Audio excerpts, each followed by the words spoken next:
पंजाब के मुख्यमंत्री भगवंत सिंह मान ने आज कहा कि विपक्षी दलों ने बजट पर चर्चा में हिस्सा इसलिए नहीं लिया क्योंकि वे महिलाओं को 1,000 रुपए देने के ऐतिहासिक फैसले का सामना करने से बच रहे हैं। उन्होंने कहा कि दशकों तक लोगों को गरीबी में धकेलने वाली पार्टियां अब आम आदमी पार्टी की सरकार के तहत आम परिवारों के सशक्तिकरण से घबरा गई है। पंजाब सरकार के 5वें वार्षिक बजट को शहीदों के सपनों का बजट बताते हुए मुख्यमंत्री ने कहा कि इसका उद्देश्य शहीद भगत सिंह और शहीद उधम सिंह जैसे महान शहीदों के सपनों को पूरा करना है।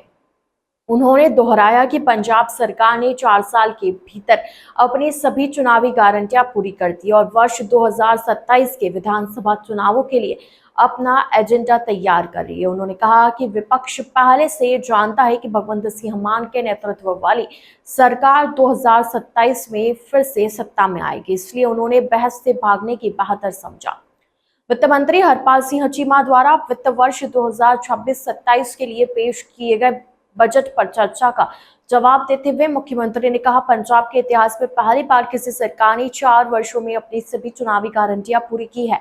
पहले की सरकारों के घोषणा पत्र केवल औपचारिकता होते थे, लेकिन हमने बजट को पवित्र दस्तावेज मानते हुए जनता से किया हर वादा पूरा किया है। मुख्यमंत्री भगवंत सिंह मान ने कहा कि राज्य के लोगों को बेहतर सुविधाएं देने और युवाओं को यही रह कर डॉक्टर बनने का सपना पूरा करने के लिए पंजाब में 7 मेडिकल कॉलेज बनाए गए। उन्होंने कहा कि ये कॉलेज होशियारपुर, कपूरथला, संगरूर, शहीद भगत सिंह नगर, मलेरकोटला और लुधियाना में बनाए जाएंगे और इनके बनने से एमबीबीएस की 600 सीटें बढ़ जाएगी। उन्होंने कहा कि 881 आम आदमी क्लिनिकों में 5 करोड़ ओपीडी एंट्री दर्ज की गई है, जो स्वास्थ्य सेवाओं के प्रति लोगों के भरोसे को दर्शाती है। पंजाब पुलिस में 10,000 पद सृजित करने का जिक्र करते हुए उन्होंने कहा कि इससे युवाओं को रोजगार के अवसर मिलेंगे और पंजाब पुलिस और मजबूत होगी। उन्होंने कहा कि उनकी सरकार अब तक लगभग 64,000 युवाओं को सरकारी नौकरियां दे चुकी है। उन्होंने कहा कि होशियारपुर में सरदार बहादुर अमीन चंद आर्म्ड फोर्सेज प्रिपरेटरी इंस्टीट्यूट बनकर तैयार हो चुका है और इस साल से इसमें दाखिले शुरू होंगे।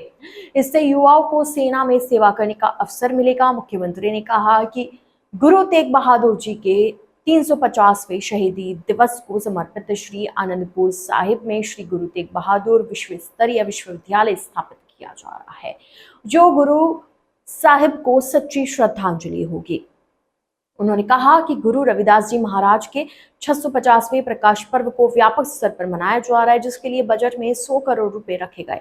सदन में विपक्ष की गैर मौजूदगी पर तंज कसते हुए मुख्यमंत्री ने कहा कि विपक्ष अपने क्षेत्रों के लोगों के मुद्दे उठाने के लिए कभी गंभीर नहीं रहा है और वर्ष 2027 में राजनीतिक नक्शे से भी गायब नजर आएगा। उन्होंने कहा कि कांग्रेस गुटबाजी का शिकार है और कभी सत्ता में नहीं आ सकती। उन्होंने कहा कि कांग्रेस की हालत इतनी खराब हो चुकी है कि उसकी पूरी हाईकमान एक इनोवा में बैठ सकती है। उन्होंने कहा कि पार्टी में कलह के कारण वे विधानसभा चुनाव बिना मुख्यमंत्री के चेहरे के लड़ना चाहते हैं। शिरोमणि अकाली दल को पंजाब की नस्लकुशी के लिए सीधे तौर पर जिम्मेदार ठहराते हुए मुख्यमंत्री ने कहा कि इन्होंने युवाओं को नशे की दलदल में धकेला और गैंगस्टर बनने के रास्ते पर लगाया, जिससे हमारी पीढ़ियां बर्बाद हो गई। उन्होंने कहा कि जोमेटो कंपनी तो बाद में बनी है, लेकिन अकाली सरकार के समय सरकारी गाड़ियों में नशा सप्लाई होता था। उन्होंने कहा कि जिला परिषद और ब्लॉक समिति चुनावों में तीसरे स्थान पर रहने वाले अकाली राज्य में सरकार बनाने के सपने देख रहे हैं, जो कभी भी पूरे नहीं होंगे।